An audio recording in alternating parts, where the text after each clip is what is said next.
Hey there, Stevie Taylor here. Welcome to episode 47 of the Gig Life Podcast.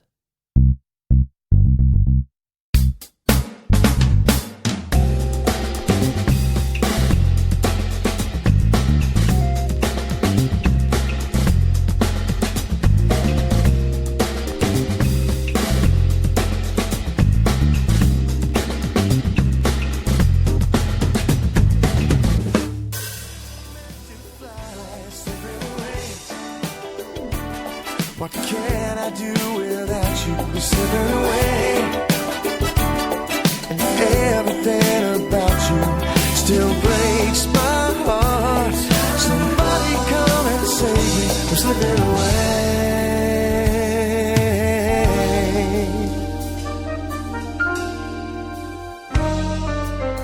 So tell me. My guest today is Kere Buchanan. Kere is a drummer, piano player, songwriter, composer, and producer from Christchurch, New Zealand. Known for his impeccable time and groove, a real musician's drummer, Kere was a highly in-demand session and live player in New Zealand and Australia through the late 80s, the 90s, and into the 2000s, having worked with the Rodger Fox Big Band, Midge Marsden, Margaret Urlich, Marcia Hines, Tina Arena, Kasey Chambers, and countless more. Kere has also written and recorded 2 solo albums as well as an album with his other project, Kerosene. Back in 2014, Kere featured on an episode of the Inside Music Cast podcast. I highly recommend you go back and listen to this. I've put a link in the show notes so you can go check that out. I'd been really looking forward to meeting Kere for a long time as I'd heard so much about this guy. I thoroughly enjoyed this chat, and I'm really sure you're going to enjoy listening to it. So, ladies and gentlemen, without further ado, please give it up for Kere Buchanan. Cheers. Say it's not so, and all the games you play, they don't fool me. Can't you see? Meant to be.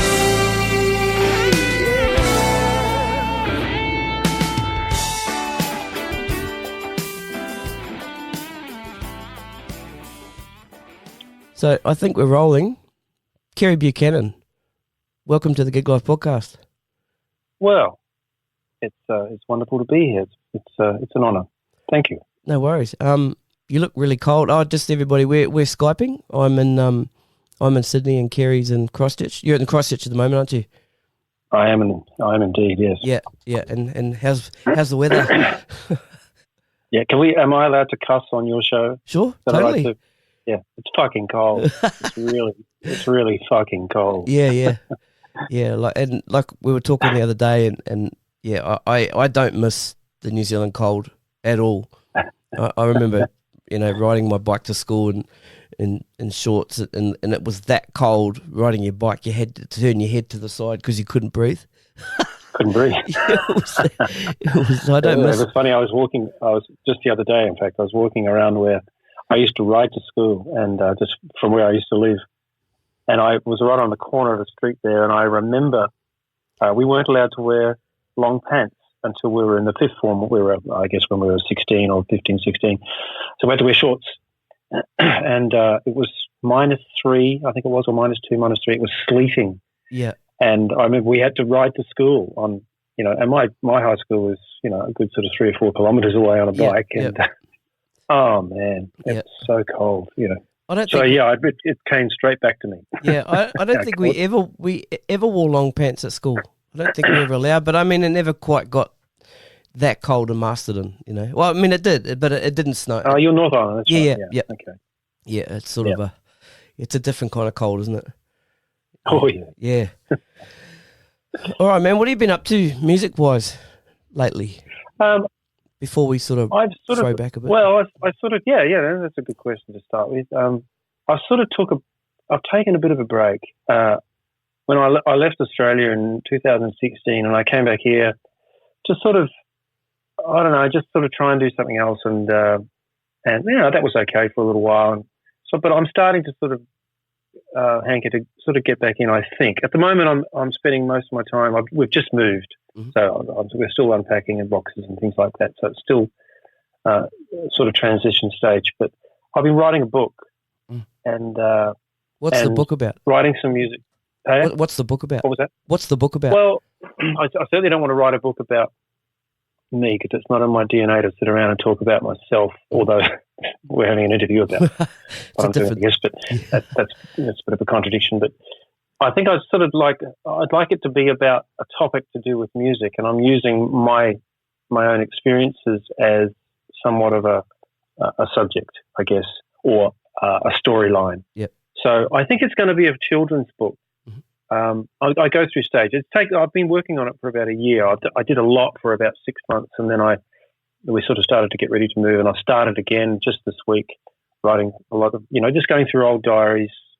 And it's some ways it's actually quite good to be back here because this is where it all began. So I'm just collecting and gathering information, and I'm going to use the storyline in a children's sort of setting. So and it'll be to do with being a musician, I guess, or that's cool, or learning the ropes of being a musician. And from then, when I was doing it, which was in the 80s or the late 70s, right through until if you would be to do it now, because it's a totally different world now. So that's sort of what I'm spending a lot of time. I'm still writing some music that'll go along with it, hopefully.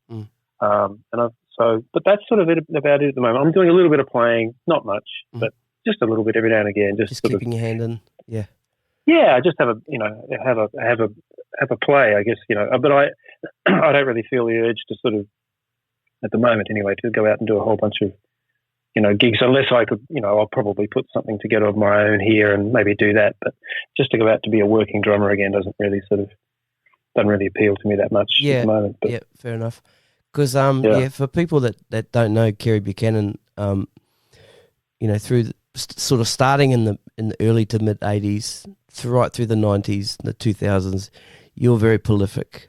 You seemed to be everywhere. You were on all the good tours. You were doing all the sessions. I was doing some of them. I wasn't. You're not all of them. You know what I mean. Yeah. Yeah. Yeah.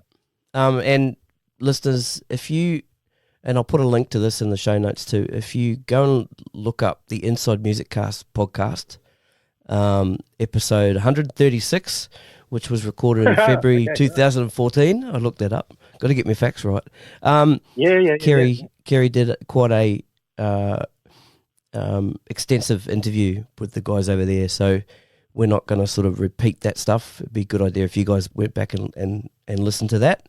We're going to talk about some other stuff today, but you'll get a bit of a gist of just how sort of busy Kere was. And this was the time you'd fairly recently brought out your last album, is that right? That was around the time you did that? That's right. Yeah, that was the guys. I'd spoken to the guys, Rick Such and Eddie Cabello, and I'd spoken to them a bit on Facebook, and they just said, look, we've never had anyone from the Southern Hemisphere. Would you be the first? And I said, well, it would be really good if we could correspond it or, correlate it with a record rather than just sort of be talking about a bunch of nothing. So, that's how we sort of we got around to doing it, yeah. Yeah, that's cool. So, like I said, the links in the show notes, go back and listen to that. So, let's we'll throw back a little bit. Like I said, we're not going to try and repeat too much of what you spoke about in that particular podcast, but piano was your first instrument, wasn't it? And you're from a very musical family, especially your father. Yeah.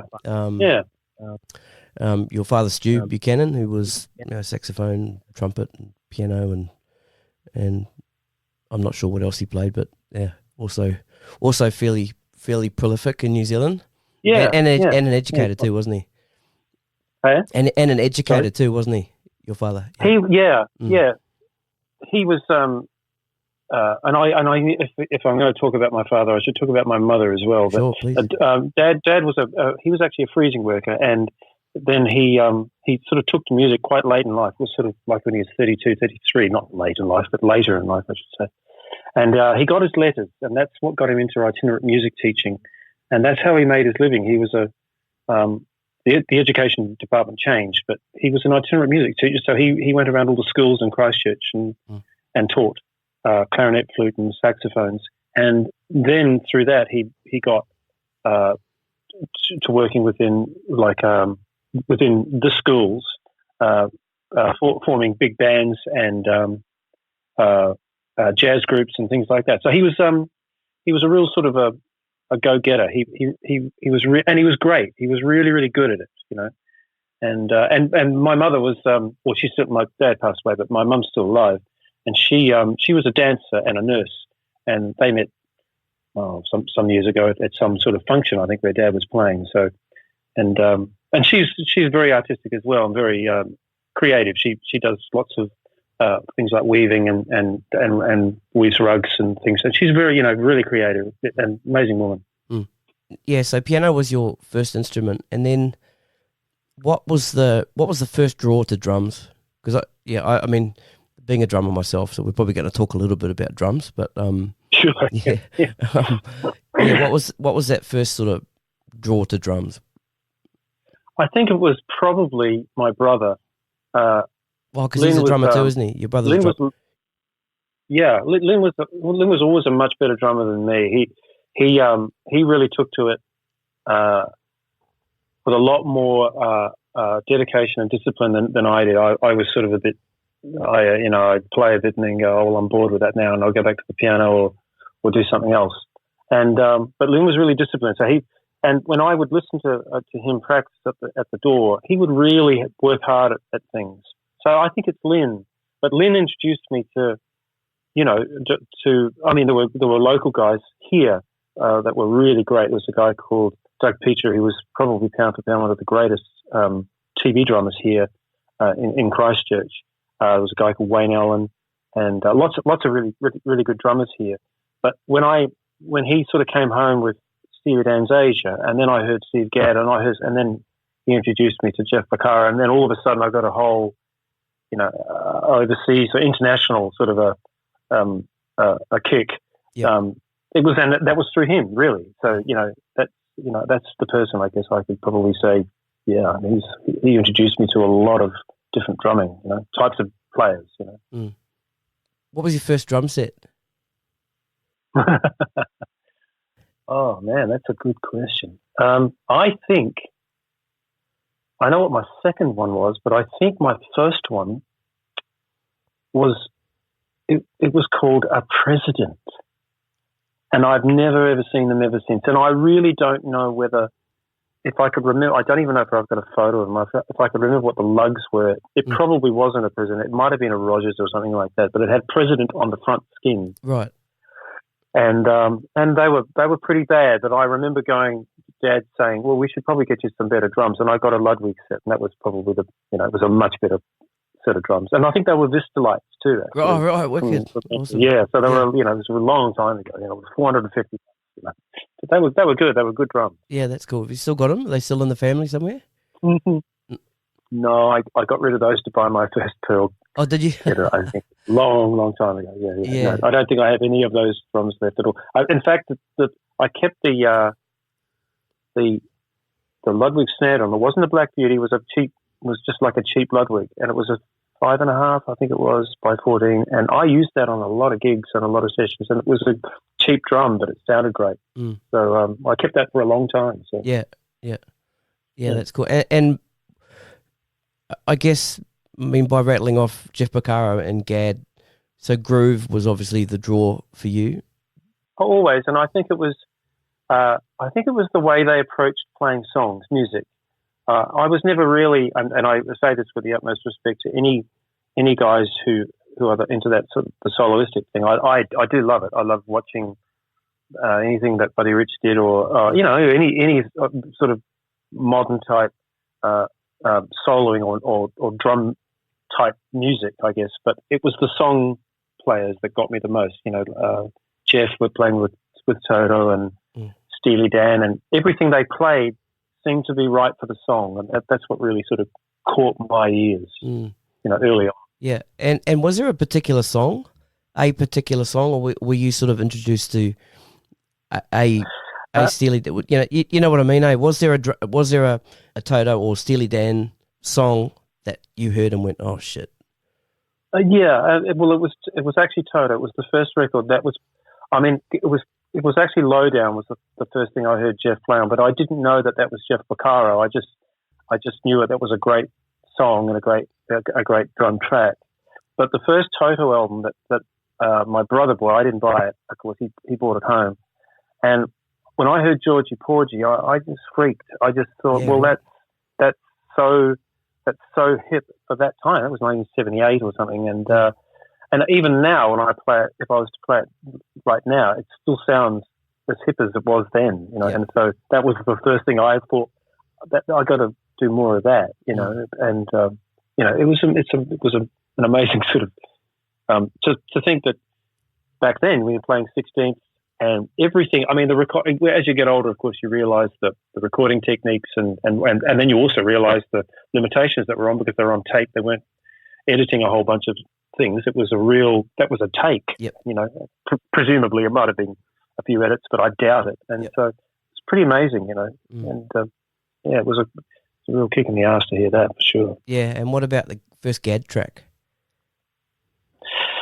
I think I'd heard Steve Gadd on a lot of things prior. My brother was into Chick Corea, so I think he had the Mad Hatter and a few things like that. But I think the first thing that I really heard of Steve Gadd that appealed to me was an Al Jarreau record called Jarreau that came out in about 1982. That had Jeff Porcaro on it too.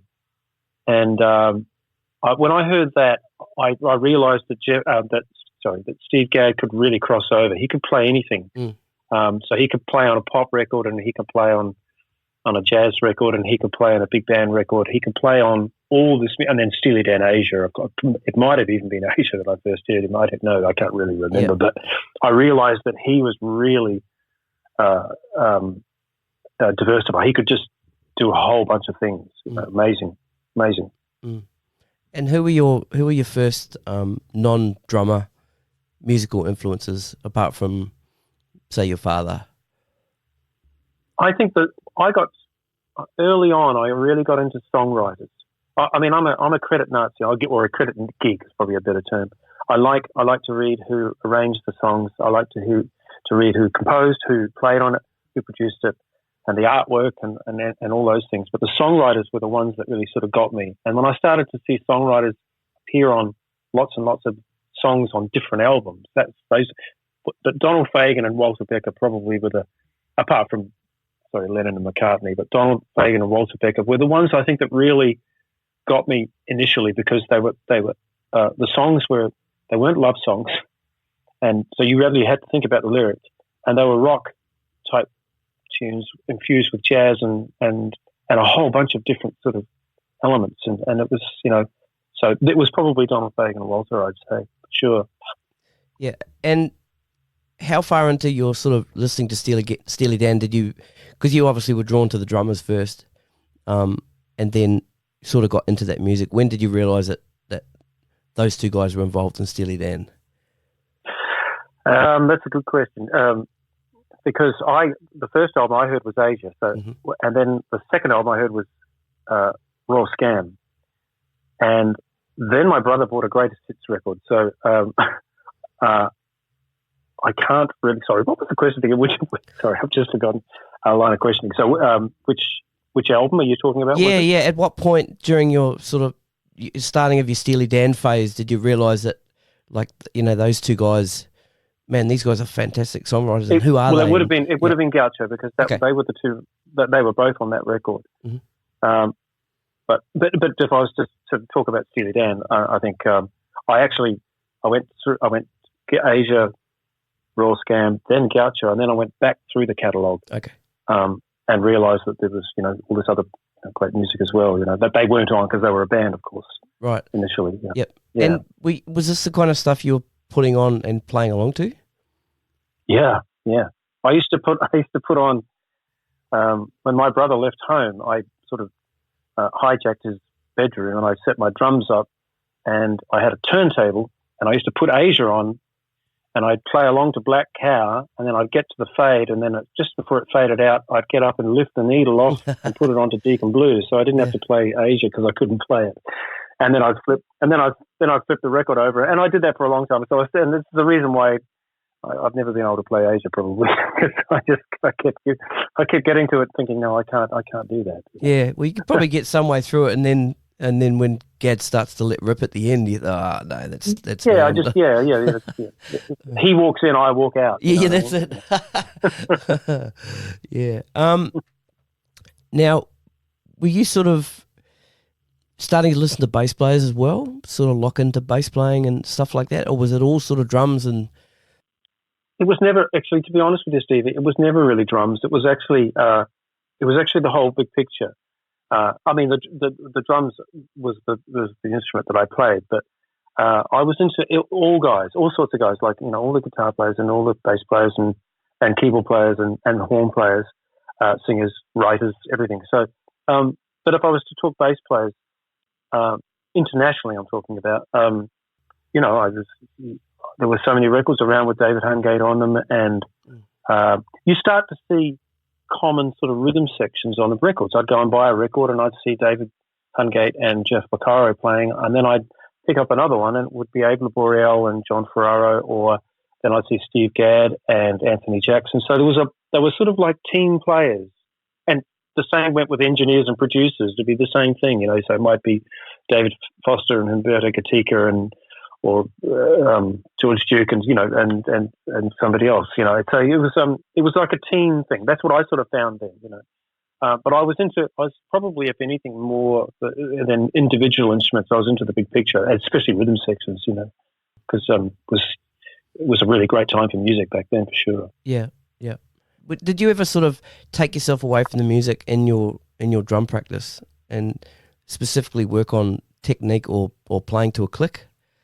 Because what I'm getting to with this sort of line of questioning, I guess, is, I mean, you're fairly known for your groove and your impeccable timekeeping. from what I've heard from your friends and yeah, everybody that talks about you. So I'm just trying to work out how you kind of develop that time, I read an interview with Carlos Vega in a Modern Drummer magazine, and he said something about he got to a certain age where he felt his time or the inner clock, sort of synced up one day, and I sort of felt that too. I mean, I definitely don't have great time. I've got okay time, but time's elastic. So that's a whole topic we can sort of talk about, but maybe for another time. But how I sort of I read that interview and I thought, well, that's interesting to think. Maybe in time, my time might actually sort of improve. A few people did say to me, "You need to start working with a metronome," and I did. I did start working with metronome because actually the first guy that said it to me was a really great jazz acoustic bass player. A guy he passed away quite some time ago, but his name was Andy Brown, and Andy was he was one of the big guys here, and I did a gig with him one time. It was a rehearsal band, actually. I was very young, and I sped up, and he screamed at me, and I threw over my ride cymbal and said, "Hey, buddy, what's the fucking hurry?" And I sort of freaked out because I didn't know what he meant, but then he pulled me aside afterwards and he said, "You need to start working with the metronome, because as soon as if you become friends with that guy, you'll be better off. And I'm telling you now, Kerry, you're going to be frightened when you hear how bad you are with a metronome." And he was dead right. Yeah, right. So I started to work with the metronome, and I realized that I needed to really sort of hone that.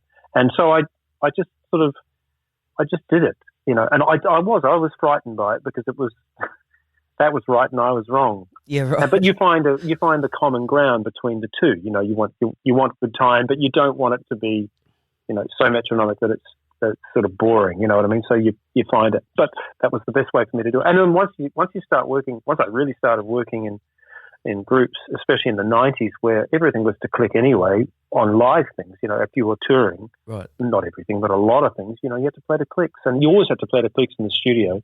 There was only on the rare occasion that someone would say, "Let's cut this live." Most of it was you get a Linn drum back then, or some sort of a device, and you play to it. And so yeah.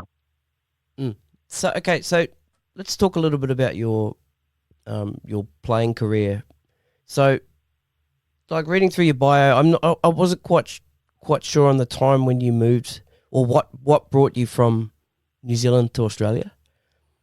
So can you sort of go through that phase, because you were doing a lot of jazz stuff and you were doing some theatre stuff and then from your bio it says you moved to Australia. Was there a particular gig that came up, or was somebody saying to you, Kere, you got to get out of New Zealand? It was a bit of that, actually. I sort of worked from 1984 right through to 1987 here, and I was doing a 4-night-a-week gig here in 87, and then the market crashed. I remember that, and things started to tighten up, and gigs started to slow down, and I was really busy at that time. Well, a lot of us were actually really busy at that time, and at the end of the year, we got our sort of notice that we weren't going to be playing 4 nights a week in this club anymore, and someone said, "Oh, well, we can get a gig in Whangarei," and I thought, well, if I'm going to go somewhere, I don't really want to go up there. I love Whangarei, but I just didn't want to do that. So I thought, were you still down in Christchurch at that stage? I was still in Christchurch, yeah. So I decided, my brother had just moved to Sydney, and he rang and he said, "You should get your ass over here." So I went for 3 weeks, and then I came back packed, and then I went back, and I sort of stayed there right up until I came. I went to Brisbane for a little while, but I was in Australia that whole time. And really, there was nothing calling except maybe, the higher power saying maybe you need to move, and find something else and do something else somewhere else, and get amongst a slightly different culture and play with some different players, and that's what happened. Really, that was about it. Okay, so how did you start getting the gigs here? Well, it was really fortunate. I met some guys. My brother was playing in a club there called the All Nations Club. Yep. And he did some gigs with Tommy Emmanuel. So he was in Tommy's band for a short time, and then I moved over, and I would go down to the All Nations where Lynn was playing, and I'd play a couple of songs, every now and again, just get up and have a play. And I met a guy one night who was I can't remember his name now for the life of me. He said, "Oh, look, I'll take your number. There might be some gigs around in a couple of weeks. The drummer might not be able to, he might be going away. Would you be keen?" I said, "Yeah, man, that's great." And on the following Wednesday, I went down to see a band play, and I'm pretty sure it was Barry Leaf, actually. But the drummer was a guy called John Watson, Watto. And I met Watto that night, and Watto's this larger-than-life, gorgeous character. I love him. He's such a great guy and such an amazing drummer. And he said to me, "Give us your number, mate. I'll give you a call." And that Saturday night, he rang me and he just said, "What are you doing tonight, son?" And I said nothing. He said, "Well, there's a gig at the West Ryde Hotel. Be there at 7:30." And I got a gig. That was it. And so all of a sudden, you meet 4 or 5 guys, and I was in that band because the drummer didn't show up. So I got the gig, and so I was working 2 or 3 nights a week in that little band. So it just, it's just chance stuff, by chance stuff. You know what I mean? Yeah, it's usually how it is. That's how it sort of. That's how it works. Yeah, and did it sort of, did it build rapidly from there, or just sort of slowly ramp up? It didn't really build much at all. I got to about the middle of the year, and I started to think maybe I should go home. And then my mother said, "No, you're not allowed to come home." So, which was the best thing that she ever said to me. So I packed my car, and I knew a keyboard player from the Philippines, but he lived in New Zealand. He was living in Brisbane. So I went to Brisbane for about, what I was hoping for 6-8 months, up a month at the most, maybe a year, and I ended up sort of staying there for 4 years. And but I just sort of, I followed my nose. It was like, well, maybe I should get up there, and I did some work up there, and I played in a really good band for a long time, and learnt a lot. And I began to sing then. I began to do background vocals. So it was good. It was, it was sort of like, cutting my teeth, on up there. It was the same as I was doing it here. It was just in a different space, So it was good. It was a good time. I enjoyed it, And when did the recording sessions start to happen? I was doing a lot here before I left, and there was lots of it back then. It was like Radio New Zealand had a sort of a thing here, so it was really quite sort of extensive. So there's a lot of us doing it. Do I remember my first session? In Australia, yeah. In Sydney, I think it was it would have been in Brisbane, and I used to work for a saxophone player called Craig Hanachek, and he had a little studio in Paddington there, and I think I just did some demos for him, and then I ended up playing on his album, and I think that was the first time there, and that was a good session too. There was some nice players, and it was good, it was good music too. It wasn't just sort of playing some sort of yawning sort of type music. It was a good day's work. It was nice. Right. So that was your foot in the door into the, well, yeah, I'll say Australian recording scene. So was it a case of, because you hear a lot of stories, especially about the US, and we were kind of talking about it before with producers and stuff, getting their little groups of people and having them work on everything. Was that happening up there in Brisbane? Is that once you got that first session? I guess, yeah, I think so. There was, it's like anything, I guess, and I fall into that category too. Sometimes, if I'm recording something, I think, well, I'll get these guys because I know them and I know I can hand the charts to them and they're going to do a great job. And, so it was the same thing up there. They, they find their little core group of guys that they get along with and they can relate to really easily and ask something of, and they're not going to get all sort of pinged off. And you know what I mean? It's, you find your little, there, and I found a little niche there. I wasn't really doing a lot up there. The jingle thing was very sewn up. It was a totally different sort of environment than when I moved back down to Sydney. It was very closed sort of shop up there, and it was for good reason. It was just the 4 or 5 guys that did it, and it was the one drummer that did it, and that was sort of the way it was, and that's all right. But once I moved to Sydney, back down there, it sort of changed a bit, So it was a completely different scene, yeah. Totally different. It was very very sort of insular, and it, on the odd occasion that I did do one, actually, it was just before I left there. The drummer was a guy called Don Lebler, and Don Lebler's a great drummer. His father, Harry Lebler, was a really great teacher, and I think Harry taught Mitch Farmer and any of those other guys that came down from Brisbane. He was a really good teacher, and Don was a great drummer. But I think the jingle guys up there, I think they all went to school together or something like that. So, and there was one time when the guy Gary, I think was his name, he called me up and said, "Oh, do you want to come in and play this session?" And I'm like, "Yeah, that's fine," And I sort of front up, and Don walks in. It was a bit uncomfortable, and it was just silly stuff, But it was, it was just a gig, Yeah, it's fine, Yeah. And what was the point that made you move from Brisbane back down to Sydney? I think I needed to spread my wings more, and I needed to get back to a bigger city, and sort of, I felt like I was sort of ready then. I think I was ready when I arrived in Sydney. I was 19, so I was pretty young. But by the time I sort of came back, I was 23, 24, and I thought, oh yeah, I'm sort of ready now. I can sort of dive into this, and I'd met some people in Brisbane when I was playing in this. I was playing this little club called the Underground. Everyone used to come in when they'd come through town touring. They'd all come down to the Underground and see the band. It was a great band. It was a really good, nice gig. And a few of the guys would say, "What the fuck are you doing up here, man? You should move back down there." And so I just, the time was right. At the time, I was with a partner, and she'd finished a degree in graphic design. So we thought, well, let's move down to Sydney, and she got a job, and it was good timing. And what was your first gig when you got back?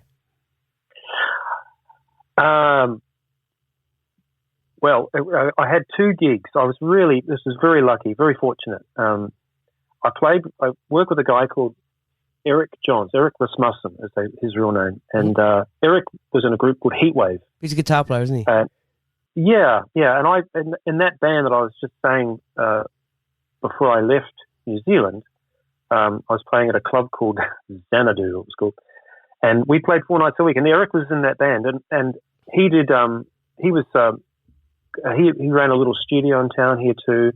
And he was sort of one of the guys, and one of the that you'd want to play with.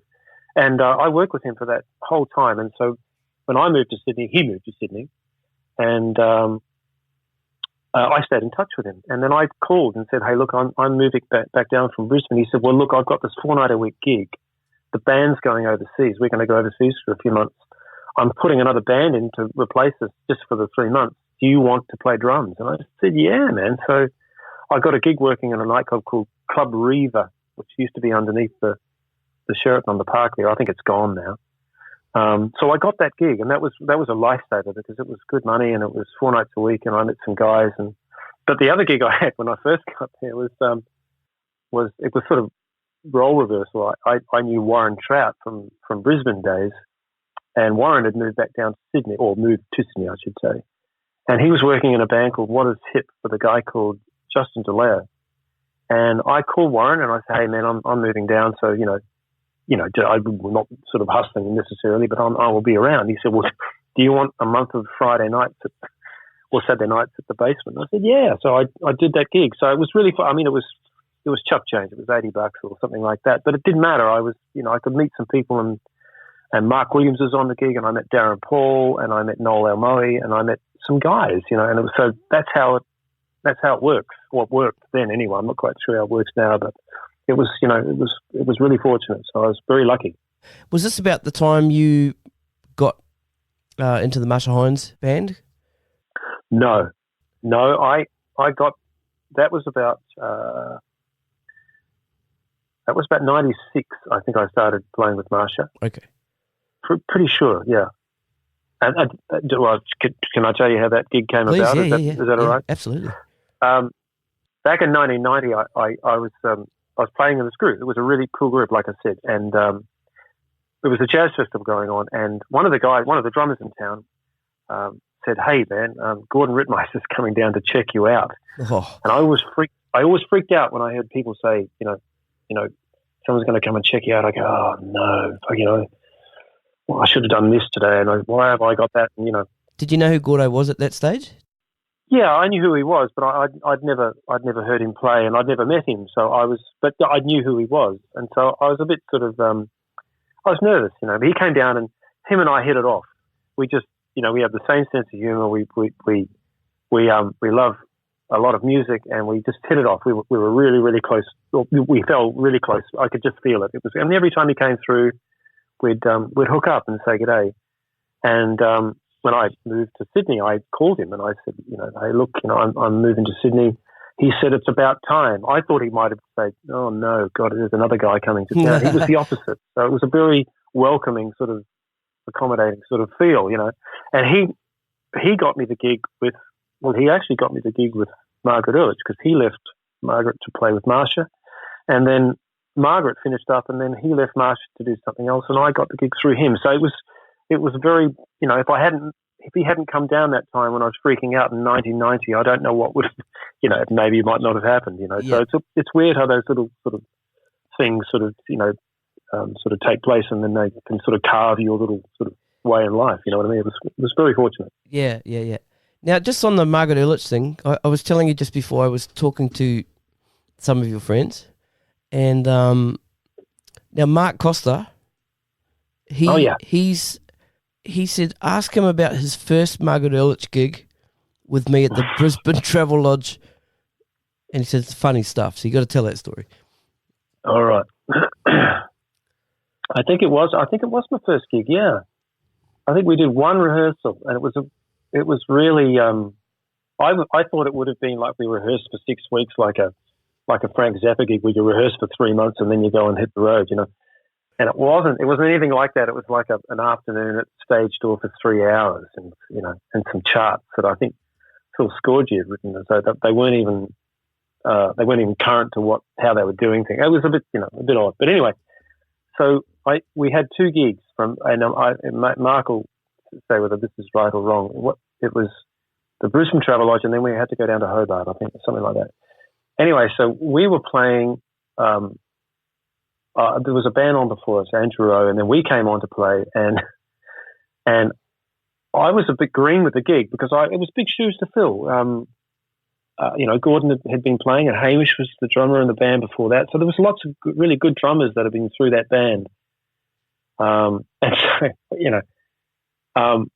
it was a part of the show where Margaret would say, she would introduce a few guys to play some solos and things like that, and Mark loved his little spotlight. He got to get up there and do his thing, and it was great, So he got up, moved forward to play his thing, which was great, and it went down. The audience loved it, and he turned around to walk back, and there was a foldback speaker in front of him, and he tripped over the foldback speaker and fell what was sort of like into my drums, and I'm looking at this guy sort of coming straight for me with a Yamaha 5-string bass.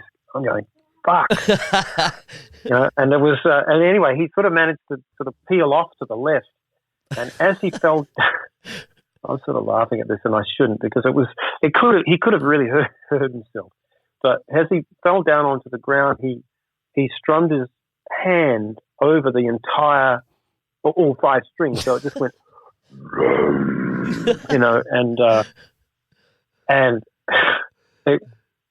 everyone was laughing in the band, and I was trying not to laugh, because I'm thinking, you can't laugh, Kere, because that's not fair.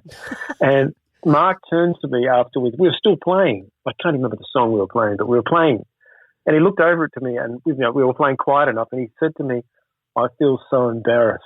And I was so close to saying, "No shit, I'd feel embarrassed too if I did that," But it was, and I thought he was. I hope he was all right afterwards anyway. But it was a funny sort of thing. That was my first gig, and here I was trying to read Phil Scorgi's charts and decipher things, and then the bass player was coming straight for me with a bass, so it was fun. That's funny. That's anyway, cool. Yeah. So how long were you with Margaret Urlich? I think it was about a year and a half. Mm-hmm. She had an album out called The Deepest Blue, I think it was called, and it had been released, I think, and then it got pulled, and then they replaced Drum Machine. I think Hamish Stewart played some great drums on that record, and Chad Wackerman, I think, played on something. Mm-hmm. And then they decided to go back out and hit it, and so I think it was about a year and a half. Okay, all up by the time we sort of toured it. Which album had Escaping on it? Which was the breakthrough album? That was the first record she did. Yeah. Okay. Yep. That was. Yeah, I think I can't remember the name of the record, but that was the one with Escaping, and there's a ballad on there too, a 6/8 ballad. I can't remember what it's called. Yeah. But she was in a group called Peking Man here. Yep. I don't know whether you remember those guys. It was her brother, mm-hmm. And so I remember going to a gig here one afternoon. I was playing at it actually, and then they were on after us, and I remember Margaret coming out and doing her sort of famous sort of dance. The way her sort of swagger on stage, and I remember thinking to myself, she's going to be a hit. You could just see it, because she could sing, and she had a look about her. She was interesting. She was unique, and we had lots of fun on the road. She's a real great lady. She's a good piano player, man. I was really knocked out when we were after a gig, and we were having a few drinks and a bit of a party, and there was an acoustic piano sitting in the corner, and she just went over to the piano and started playing, and I turned around to say, "Hey, who's the piano player?" And I didn't realize it was her. And so she's a real musician, she can really play. Right. So it was nice, and she's a nice lady too. It was good fun. And do you know what she's doing now? Is she still doing music in New Zealand? Haven't heard about her for years. No, I haven't seen. The last gig I did with Margaret probably would have been early 2000s, around the time of the Olympic Games. Yep. I think I filled in for somebody, but no, I don't know what she's doing. Okay. And yeah. Okay, so back onto the Marcia Hines thing, because I saw a few videos of you playing with her. Right. Yeah. So how long? I'm sorry. No, it's cool. So I'm just trying to remember who was in that band. Victor Rounds was in that band. There were a few different incarnations in that group. Actually, I sort of figured maybe you might ask about Marcia today, and I tried to actually go through my mind about who was in that band. And the first group, I think, she always, the good thing about Marcia is that she always had a strong band. Yep. And it was made up of people who could sing and play. And so, a lot of us had to double up, and that's part of the gig. When I first joined the band, it was a really good group. It was a guy called Danny DaCosta on keyboards, and he sang as well. Mark was playing bass, Mark Costa. John Bettison was playing guitar and singing, and Tony, as a party, was playing percussion. Although he did get sort of let go. Unfortunately, budget things. Those things are such a drag. And Paul Gray, who sadly passed away a little while ago, he was playing keyboards and singing as well. That was a really strong band, and so and that whole time that I was with Marcia, there was never a band that wasn't strong. So it was really fortunate, and I think she made sure of that. If she felt there was any sort of weak link, it would have been sort of lightly let go, because she wanted to have a group of guys behind it. It was good. It was a good time. It was always a good band. Yep. And how long were you with Marcia for? Right up until we got expired. I was in that band for about 14 years. Right. So it was a long time. What did you say until we got expired? Yeah, we all. Well, I don't know exactly who exactly got fired, but we all got fired. We all got sort of let go, and none of us really saw. Well, I certainly didn't see it coming, and but we all got fired for our the guys who were our dep guys. Who if we couldn't do a gig, I'd call Warren. He got the gig, right? And if I can't remember who was playing keyboards at the time, but if the keyboard player, it might have been Paul actually. Paul couldn't do the gig. Dave Pritchard would get it, and he got the gig. And so when Victor couldn't do it, he called Alex Hewitt, and he got the gig. So we sort of passed over for the all at the same time. Yeah, all at the same time. Yeah, it came as a bit of a shock to me because I certainly didn't see it coming. Mm-hmm. And in retrospect, and for anyone that's listening, hey man, shit can happen, and of course, and you sort of you got to develop some sort of thick skin.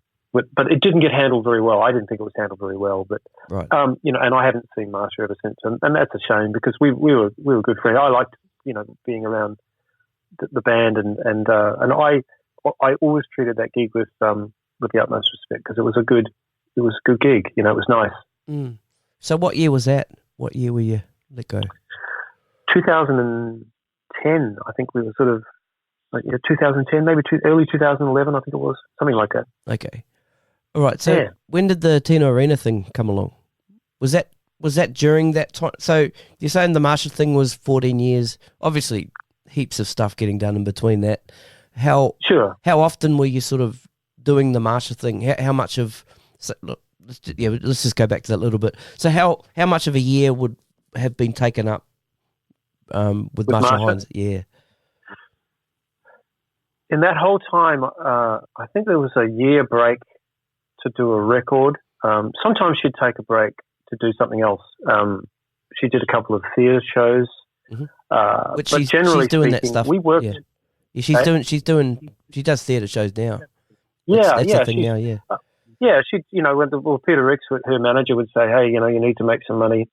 Maybe do 6 months of it, this show or whatever." And he was dead right. And so she would do those things, and she would take a year off to make a record, to work on a record. I think she only did that once or twice, maybe, but the whole time, pretty much, we worked. We just worked all the time. And as things sort of drew to a close in 2010, of course, Bernie Madoff made a really good sort of fool of himself by causing a global financial crisis, and that really hit, and it hit a lot of us. And so the gigs started to sort of dwindle quite considerably and very quickly. Yeah. And so we're all sort of looking around going, well, maybe we should be looking at other things. And sure enough, we sort of got expired, as I said before. But, things were starting to tighten up. So do you think the global crisis maybe had something to do with why you guys were replaced with your Deps? Because maybe the Deps were getting... I don't think so. I think it was... I just used that because it was just ironic that it was around the time, and I remember a friend of mine, because we actually did do, and it was somewhat of a topic that got brought up quite often. Marcia did do a lot of corporate work, which was great for her because she'd make good coin, and for the band we'd be working. Unfortunately, the good thing about that is you make money. The offside of that, or the bad side of it, is that you're actually out of the spotlight because you're in corporate land. And we knew that it as soon as that crisis happened, that the corporate work would sort of dry up, and of course it did. So I think I looked in the book, and I'm thinking we used to do 4 or 5 gigs a month, and all of a sudden it was 1. So it just flipped. The switch went off, and right. So but that that shit happens. So you just got to be try and be prepared for it, I guess, if you can. Yeah. So that's my next question. What's the mindset there?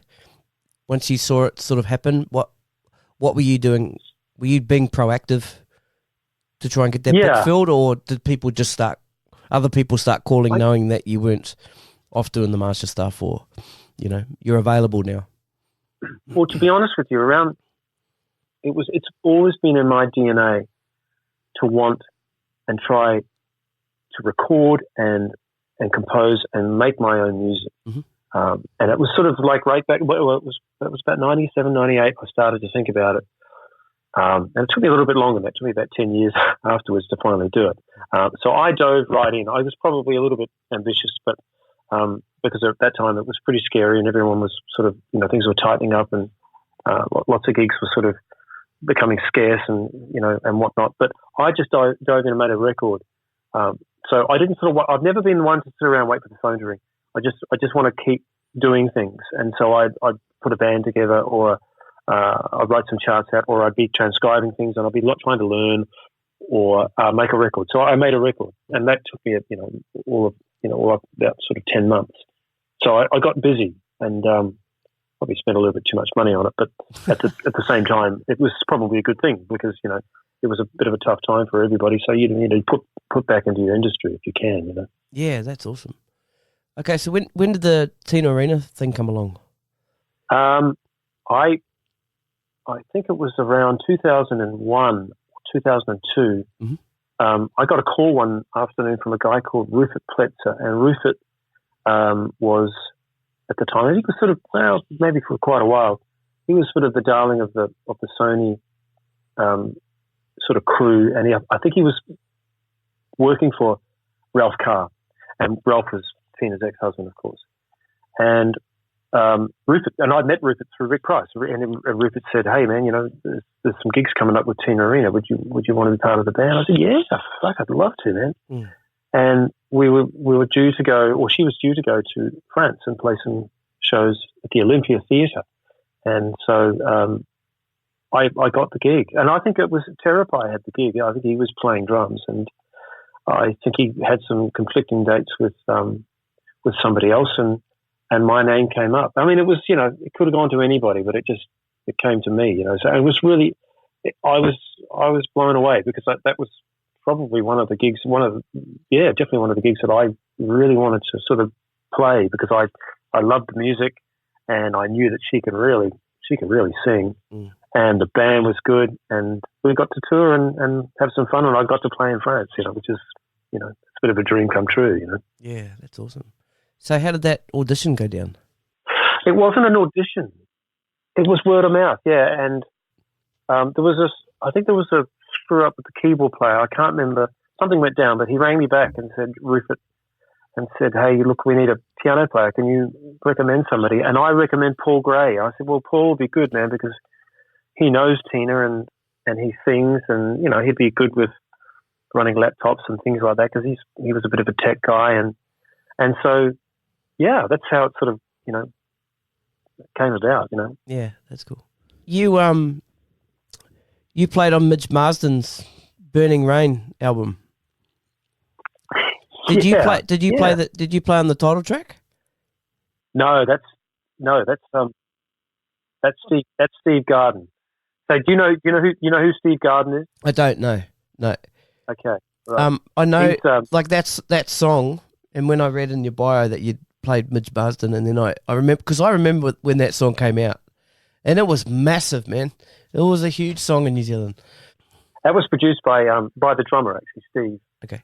I played on the tour before. I came back to New Zealand to do a tour with Midge, and I met Midge a long time ago with Rodger Fox, so we sort of knew each other, and we did the tour, and then toward the end, Midge said, "Well, look, I'm making a record this year. Do you want to come and play some drums on it? I'm going to get Stevie Ray Vaughan over to play as well." And I went, "You're kidding me, man? Yeah, man, give me a call." Yeah. And I think from memory, there was another producer that was going to be sort of in that spot, but Steve got it, and Steve Garden is pound for pound one of the greater drummers and producers to come out of New Zealand. He's a fantastic drummer, as you can hear on the recording. He's so great, and he's a really good producer. He really understands how the layering thing goes. He's a good engineer. He's one of the sort of jack of all trades, but he really understands the whole lot. And but they started to record, and Steve, of course, was playing drums, and someone said, "Oh, I think we should get Kere to play a couple of tracks." It was a bit silly, and I got the call, and I flew over, and Stevie Ray Vaughan unfortunately wasn't here. He actually died while I was here to do it. I remember getting the call. Well, I was staying at a friend's place, and the phone rang, and it was them to say that Stevie Ray had gone down on that plane. Oh, yeah.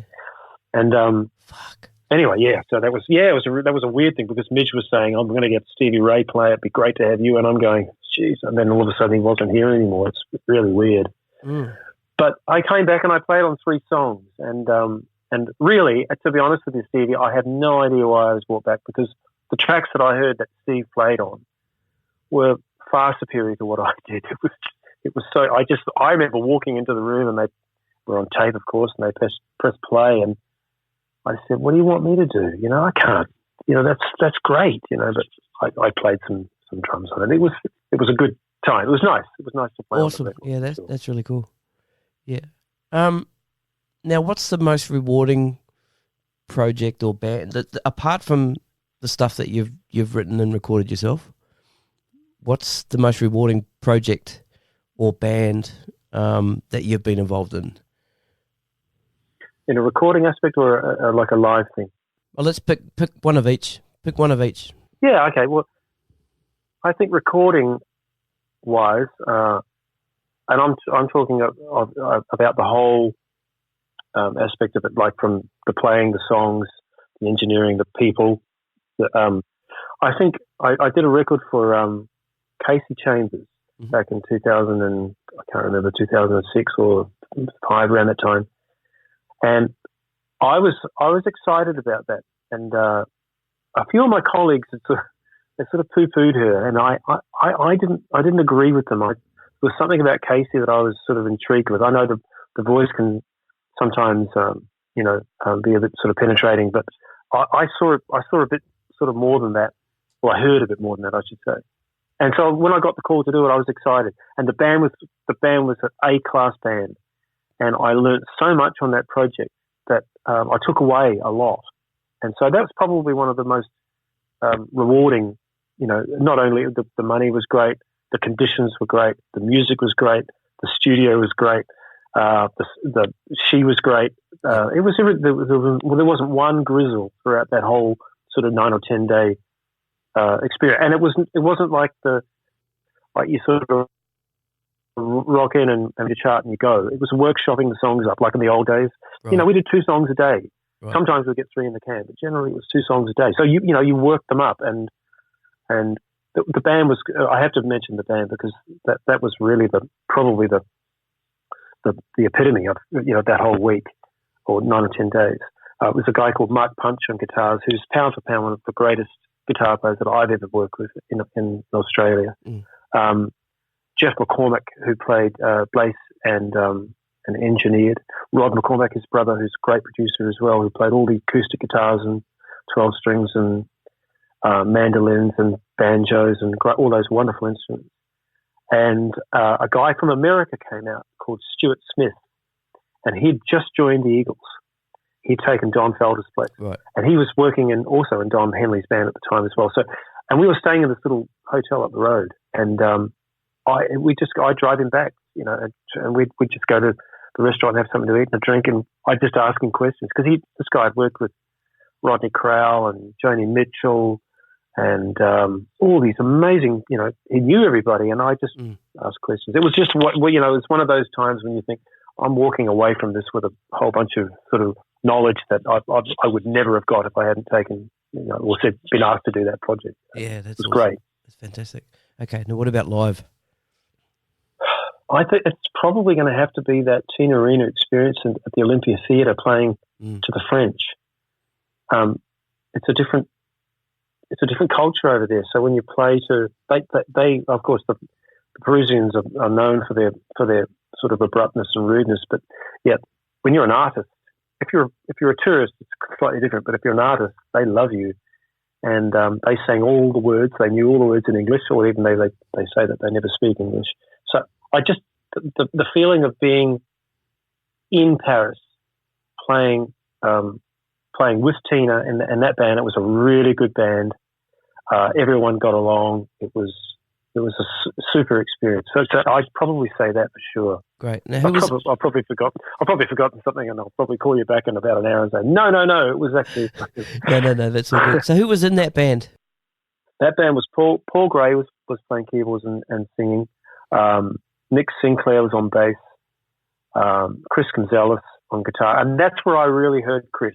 Mm-hmm. That's where I really started to fall in love with his playing and his groove and him. I just love that guy. He's such a terrific guy. And there were two background vocals. One was a girl called Diane Rivas, I think it was. Diana Rivas, yeah. Yeah, she was back then doing backgrounds. And another girl called Chrissy Thomas. Mm-hmm. And they were great together. And so Paul was singing as well. And it was a really good... and we were playing to a lot of tracks and things because we were promoting a record of hers at the time. I can't remember what the name of the record was, but and so there was lots of laptop stuff going on as well. But just everyone got along. I don't know. It was a good feeling band. Everyone just had a great time. And when you're in Paris and you're playing in front of like an audience at the Olympia Theatre, which is famous for Edith Piaf and Steely Dan has played there and Toto's played. I remember I sat down at the acoustic piano one day when I first walked in. There was a grand piano sitting there, and I walked straight over to it, and I lifted up I think I was probably rude. I probably shouldn't have done this. And I looked at the piano, and I said to myself, I looked up in the air, and I said to myself, David Page and Donald Fagen's probably played this piano. Yeah. And I sat down and started playing the piano because I was thinking, this is sort of like piano royalty, and I get to be able to sort of touch it as well. No, that's that make any sense? I don't know. It's probably a bit silly, but no, not at all. Now, what do you prefer, recording or playing live? Do you have a preference? Yeah, I probably prefer being in the studio. The pace is better for me, but especially now. But but playing live is there's something about it because you can't. It's different every night, but the thing I didn't like about live is once it's done, it's gone, and all you have is your memory of it, and then but that's that's what live's all about, I guess. But to be in the studio, you can actually record things, put things down, and you can archive it, and then you can reflect on it, and you can still play it. Mm-hmm. But so it's probably my little sort of how I sort of think of it, But when you're playing in front of a great audience and you're playing great music, there is nothing better, I guess, Mm. Okay, so I've got something else that one of your other friends has written down here. Fab? Mm. Yep, okay. So yeah. This is Fab. I've heard that KB was the fastest drummer to pack down and get out of there at the end of a gig. Yeah, he's probably right. Yeah. Yeah, really? Yeah. And of course, you're his favourite groove drummer, he says. What was that? What was the question? You're his favourite groove drummer. Oh, wow. Fab. What a terrific guy. That's very nice of him. I should pay him that $50 for saying something like that about me. That's very nice of him. Yeah, I was sort of known for getting out of there pretty quick. I was concerned because there were guys that I used to work with, like I won't mention their names actually, sure, but they would start packing up sort of 3 or 4 songs before the end of the gig. So I was determined that I wasn't going to start sort of looking at crash cymbals and taking simple songs, which I never did. I never did anything like that. But if I could get out of there as quickly as I could, I would, And it was generally not for any other reason than I might have been there since 4 o'clock and played from 7 to 11, and then by the time I'm finished, I just want to get out of there, And it's nothing to do with the people; they're nice people and all that, but you just had enough, I think, It's, if you can pack up and get out of there, I was pretty good at it. Yeah. Now you just mentioned taking off your crash cymbals. Now, There's another comment here from another friend, Mr. Dave Goodman. Dave, Yep. man, Yep. God. So he said, first time I saw KB play was in 1995. He said, I was knocked out by the way he coloured and punctuated the music using the 4 crash cymbals he had set up through the night. I hadn't yet heard anybody else do it in quite the same way. He goes, I was 18 and I excitedly ran up to him at the end of the night and blurted out something like, man, it sounds like you can hear exactly the perfect moment to put those crashes and exactly which of the 4 would be perfect for that exact moment. How do you do that? And apparently you replied, I don't know what the fuck you're talking about.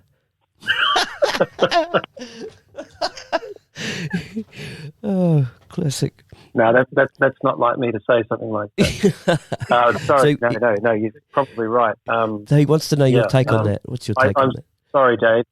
I didn't mean to. Dave's very intellectual.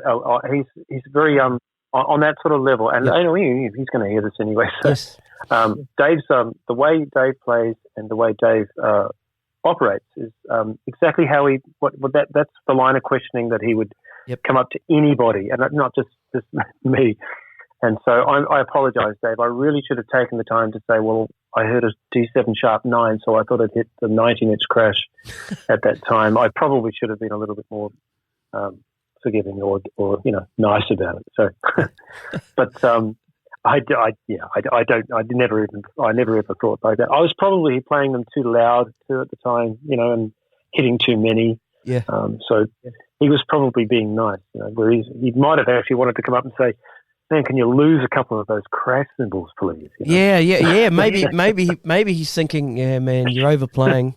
Maybe if I say something like this, you'll come back next week and you'll only have a crash and a ride. Maybe. No, right. Not at all. No, we love you, Dave. Great drummer too. By the way. Fantastic! Yeah, he's great. He's been on the podcast a couple of times. He was. Oh yeah. Yep. He. I should listen. Yeah, he. I can't remember what episode he was, but he did a solo episode, and he was also part of the drummers roundtable that we did. Yeah. Great. I should listen to those. I haven't done that yet. I will. That's for cool. Sure. Yeah. Okay. Let's talk a little bit about Leon Gare. Leon. I first met Leon back in 1988 at the Basement, and I went down to see. I was 19. I was pretty young, and I was going out every night to see music. I just wanted to see music. What am I saying? Hear music. I wanted to get amongst it. I just wanted to, soak in as much as I could. I was a bit of a sponge back then. I still am, actually. And I went down to the Basement. And I was, I think Tommy had played the month before, and I'm pretty sure it was Mitch Farmer was playing drums, and it might have even been Victor. I can't remember. The following month was Tommy Emmanuel Band with Leon Gare and David Jones. Mm-hmm. And I went down. It was old days, so they used to have Monday, Tuesday, Wednesday, Thursday. So they used to play 4 nights, and then Friday, Saturday, have a couple of bands a night, and Sunday something else. So I went down on the Monday, and I just went there every night. I actually went every single night. I paid $20 or whatever it was, $15, and I'd never seen, or I'm slightly off Leon for a second, I'd never seen or heard a drummer like David Jones in my life. I just never. I couldn't put my finger on it because he didn't play like a studio musician. He didn't play like anything I'd ever heard. It was just mind blowing. But Leon was playing bass, and I remember I saw the program, and it said Leon Gare, and I went, fuck man, that's the guy that played on Brother to Brother. That's Gino Vanelli. Yeah. And I went down there and I saw Leon Gare, and I thought, you have this sort of pre-image of who those sort of people are and what they look like. He looks nothing like. I thought Leon was going to be this sort of, I don't know what, maybe this funky guy, and he was this guy with sort of long hair and a beard, and he played really lightly. He had the most sort of unique touch. It was so soft, and I thought he was going to be this sort of bombastic guy, and it was the total opposite. And so that was the first time I saw him, and I think I met him, but that would mean nothing really. It was probably just like, hi, nice to meet you, bye. Mm-hmm. And then when I first got back to Sydney, I got called to do a session at Song Zoo, and it was Jingle Studio. I'm not quite sure if it's still there anymore, and Leon was on that session, and that was the first time I got to play with him. And I was nervous because I've always been very respectful to my peers or mentors is probably the better word. And Leon is, and he still is. He was then, he still is now. He's one of my heroes in some ways. I got to work with him, and then I work with him more and more and more. And him and I did a lot of stuff down there doing some jingles, and we did lots of projects together over the years. And I just knew if I could see in the book who was playing, if it was Peter Northcote on guitar or Rex and Leon Gare and Bill Risby, I knew we were going to have a great day. I just knew we were going to get some music done because, those guys are so... And Leon, he has the focus that I think that he would probably have got from working in Los Angeles studios back then, because there was the time is money, and the level of musicianship and the technology around at the time was high, and so you had to be pretty good, So I could see that in him, and and he was one of the first guys that I watched who monitored with cans on, and as in headphones. Mm. And I asked him one day, we're at Song Zoo. I remember I just walked up to him and I said, "Why do you monitor with cans on? Because no one else does." He said, "Because the speakers are too far away, and I want to be locked right in there with your bass drum." And I thought, "Oh, that's nice. I just like hearing that," because that's how focused he was. Yeah, He wanted to know that because we're on tape, you're not necessarily going to have to. You can't, sort of go through and line the bass drum and the bass up. You can't do that. So that's the sort of attention to detail that I loved about working with Leon. He's such a great musician. I really, and he's a wonderful guy. He's got a super wit, and he was always such a darling to be around. I just loved him. Yeah.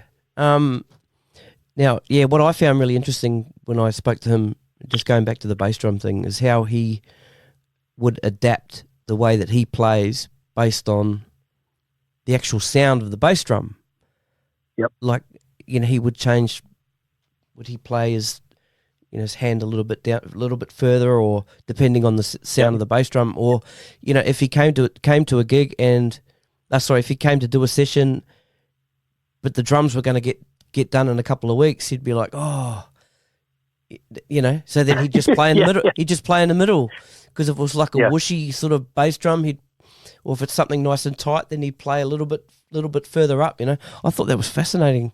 I never heard. That's the attention to detail that knocked me out. And he would say to me, there was one project that we were doing back in the late 90s, and I was producing a record for somebody, and the only way we could do it was if I played drums first, and then he came in to play bass afterwards. And I would, by that time, I would sort of honed what I really wanted to play on the drums, so that when I knew that he came in, and I'd write a nice little chart out for him, he could sort of manipulate a few things and write a few things in, whatever.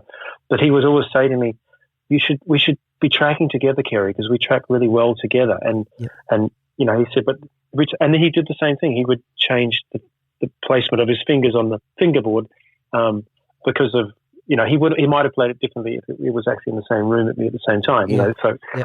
And I love that. That's the great thing. And he had always had lots of basses, and he would always share with you information about the reasons why he would use a certain bass on something. And he's such a super guy. And I listened to that interview that you did with him, which is fantastic. Yep. And I learned so much from that interview just by what he talks about. He's an amazing fellow. He really is. Yeah, I learned a lot about actually interviewing by talking to Leon, because he was, and this is great, because most of the people that I've talked to, or everybody up to that point, I would ask them a question and then the answer would go on for a fair bit, whereas Leon might have answered the question with just a couple of words, like yes or no, and I'm like, fuck, I needed you to go on for a couple of minutes, because now I have to work harder, So he's made me a better person, He's the sort of the king of one word answers. This is so cool. Now we did a bass players roundtable which was the last two Oh, yeah. two episodes. And again, his name we tried to get him here, but he was away on tour.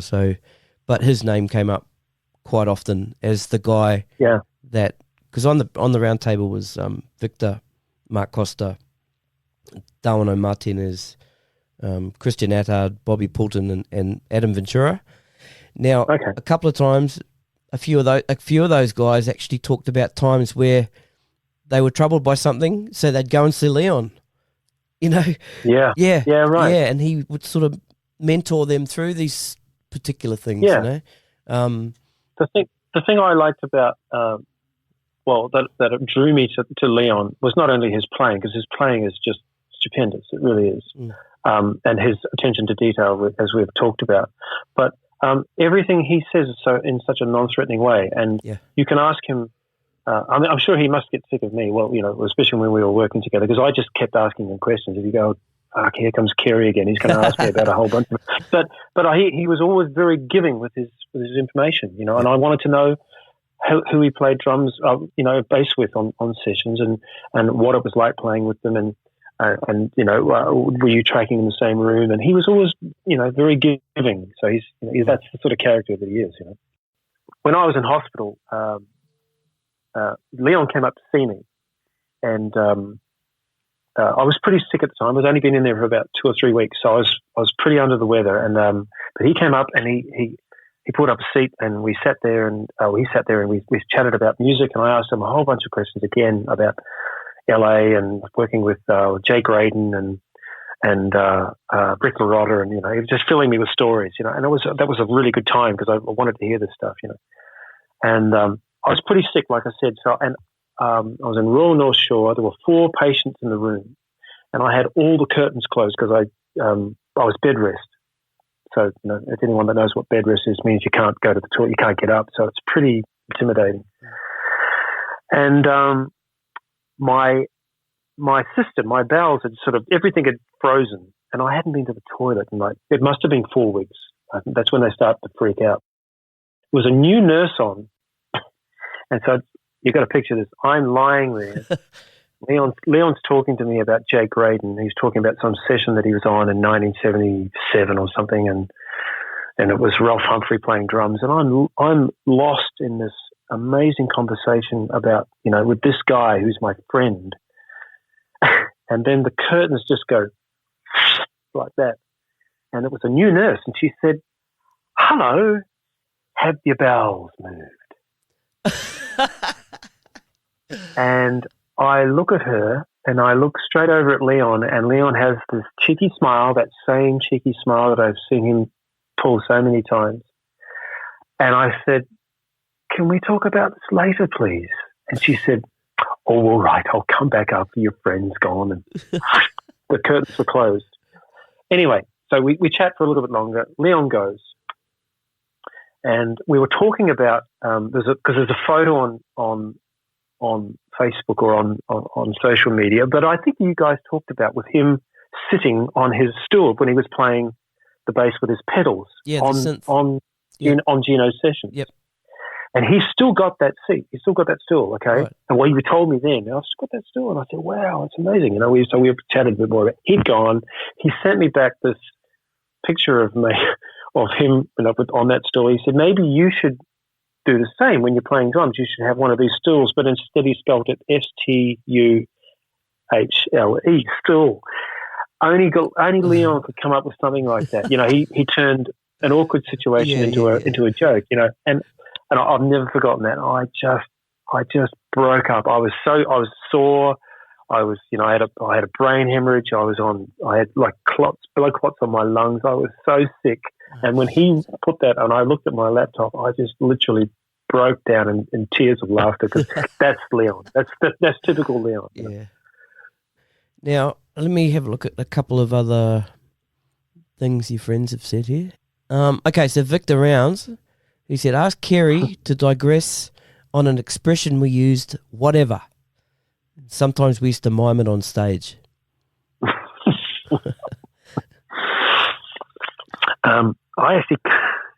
I can't remember. I actually don't know what he quite means, but But we did say whatever a lot.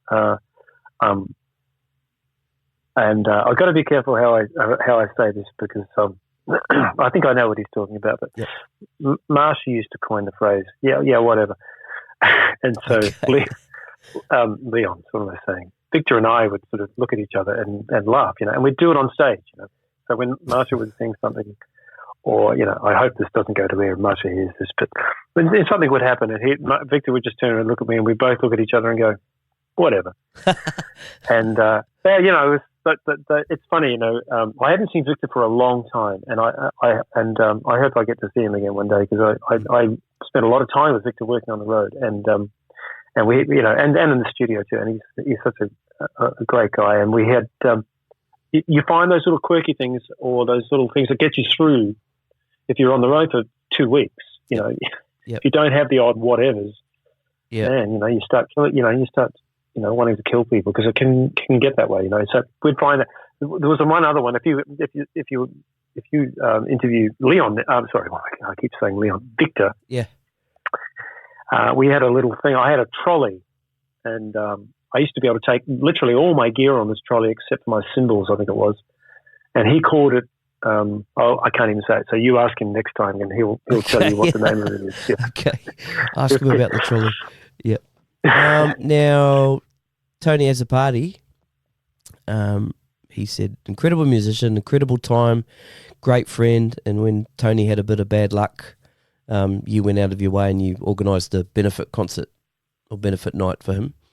So he thanks you for that. But he wants you to explain the drive back to the hotel after a gig in Papua New Guinea. Oh, wow. Well, first of all, I have to say I'm not a one-word answer guy. I need to say the same thing back to Tony. He's such a wonderful musician, and I've learned so much about contemporary percussion because of working with him. He really is.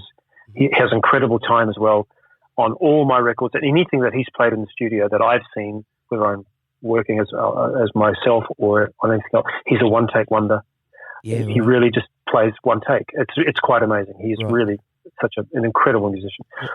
But what he's talking about was we were playing in Papua New Guinea with Marcia, and when we got into the Taragos or the buses, big buses, we got told that we had to keep down because there was rascals, they call them over there.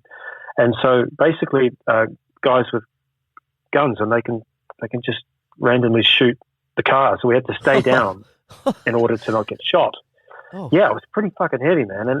And I didn't know quite what to do because the guys came on and said, rascals are around, keep down. And so the cars weaved all their way back because then the moving target. Yeah, right. Yeah, they could, yeah. Oh, man. And I called my partner at the time. I think we were married, and I said, I think we're going to be all right. And then, of course, I realized, why am I calling her? And she's freaking out on the phone. And I'm going, no, don't worry about it, darling. It'll be fine. These guys saying, get off the fucking phone. And I'm trying to get off the phone. And it was a bit freaky. I was thinking, wow, this might be it. But, it wasn't, of course. But it was pretty heavy, because we certainly didn't see that coming, Yeah. And it was a drive too. It was like a 45, 50-minute drive. So there was a lot of time there going, fuck, I hope we're going to be all right, That was good fun. That was a good couple of gigs. Or I think it was a gig. We were there for about 3 days. It was fun. Yeah, that's cool. Now, Chris Kamzelis, he said that you, when you're recording your stuff, you didn't like the other musicians to hear the click track. So, to sort of get with the song, you would, play the drums. You'd record the drums, obviously, to click or whatever, and then they would play along to your tracks. He was saying when you were recording your first album, himself and Bill Risby were in the control room, and they compared your drums to the click track. They got the click track turned up, and he said that you were just like spot on, but human at the same time, Yeah. And and the other thing was when you're recording your second album. Now, apparently you hadn't played drums because this was sort of after your accident, and you came in and you just nailed the tracks. You just... I don't know whether I nailed them, but that's nice of him to say so.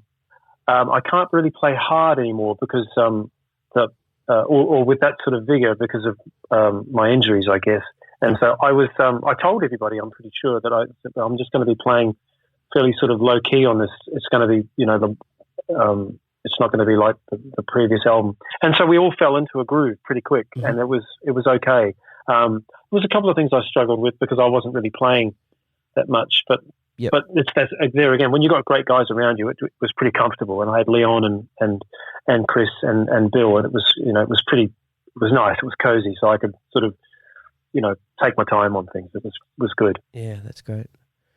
That's awesome, man. Now, this is just a random question. I was just thinking before. Now, answer me this. Now, what do you think with this interview that I should have asked you?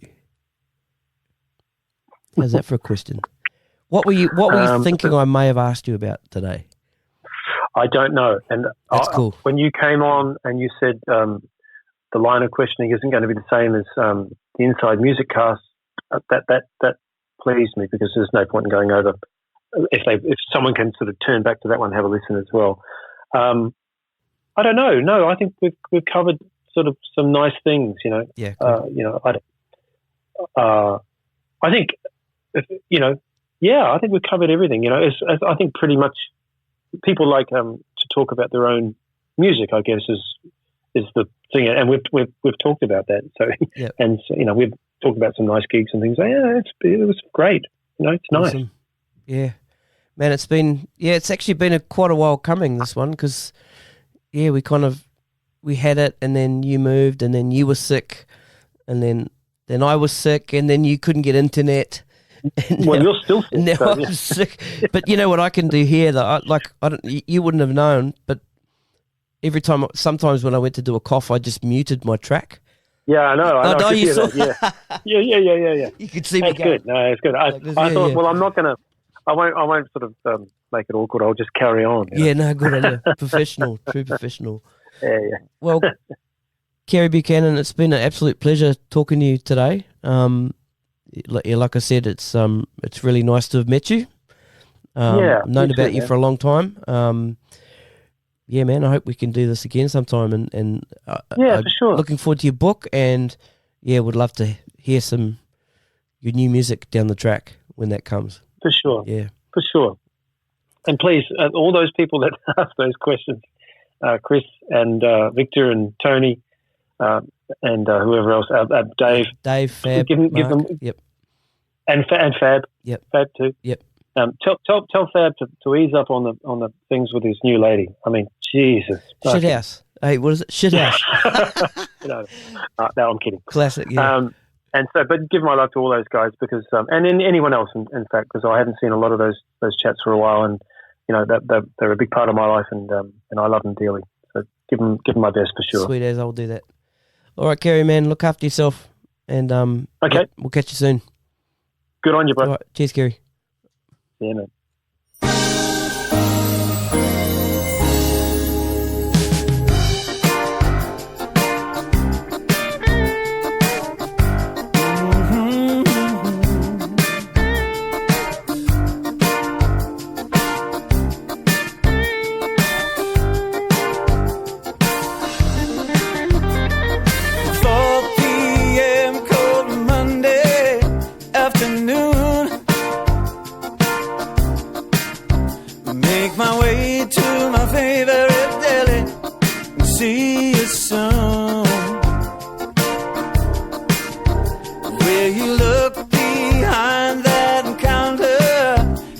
Through, oh yeah, ain't nobody does but rest the way you do.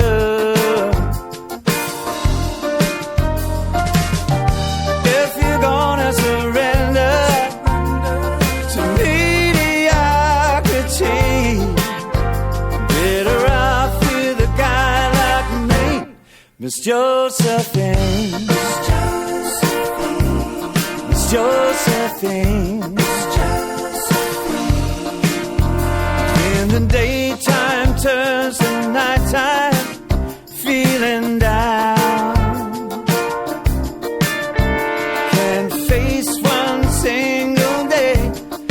want you around.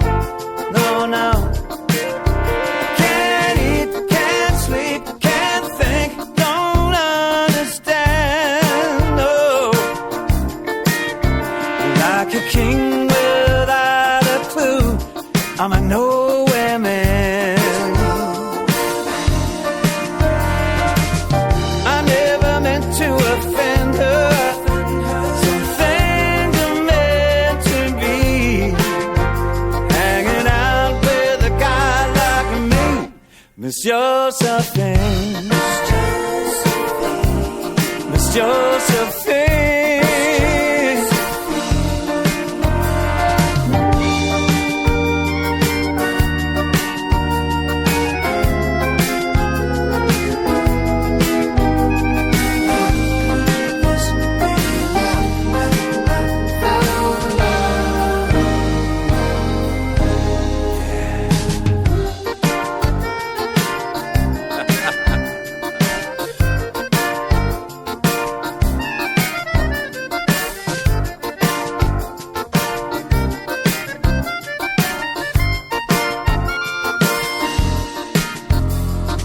Life goes on, things change in the neighborhood. Disappear without a trace. Could have been so good. Changed my life, clothes, job, and address. If you could see, there's no happy ever after for a guy like me.